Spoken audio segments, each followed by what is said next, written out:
people, welcome to my backyard. So today we are going to use my outside grill.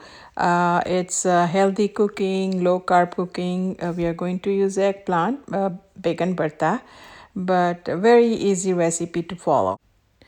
Now take the eggplant and rub some olive oil all over the eggplant.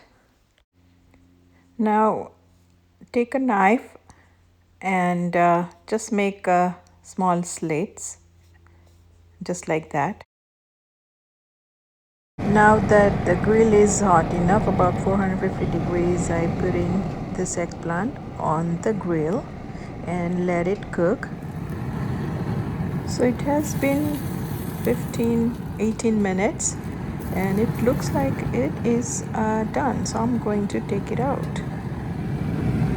Now on the side I have already put this 1 cup of cut up onion in a foil tray using some oil, at least 1 to 2 tablespoons. So back to our grilled eggplant. So I'm making a T-shape cut with this knife in order to separate the skin and the pulp inside. Keep on cutting like this so it's easy to scoop out the eggplant pulp from inside. And this is up just like this, just do like this. Here I have scooped out all the pulp, and this is one whole eggplant. Okay, onions are done. I'm going to add 1 cup of tomato to this now.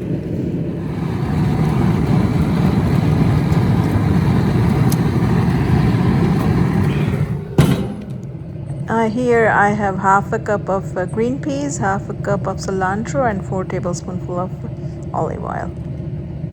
So here I have all the dry ingredients. Take half a teaspoonful of red hot chili powder, half a teaspoonful of chaat masala, half a teaspoonful of nehari masala or any curry powder you have with some fennel in it, half a teaspoonful of kasuri methi, half a teaspoonful of amchur powder, which is a dry mango powder, half a teaspoonful of cumin powder, half a teaspoonful of coriander powder, 1 teaspoonful of whole coriander, which are crushed, and this is gives a very good flavor, so don't skip that. Also add 1 tablespoonful of garlic paste, 1 tablespoonful of serrano chili paste if you like heat, and salt to taste. Back to our grill, and tomatoes are done, so I just added the eggplant pulp in it and mix it well, and then I'm going to add all the rest of the ingredients as well, and close the lid for another about 10 minutes. I would say 5 to 10 minutes, not much. Keep an eye, otherwise you don't want to get it burned, but it does give a nice distinct flavor of outdoor cooking. This will give you about 4 servings. And it is done almost 5 to 8 minutes later, and mix it well. Added fresh cilantro, and I'm serving it with a fresh salad of cucumber and tomatoes, quinoa, and 2 tablespoons of Greek yogurt, and make it a Buddha bowl. You can always eat with rice or chapati or naan. I hope you try this low carb healthy cooking. I will try to put out some more videos as well. Please subscribe and press the bell icon. Please share as well. Thank you.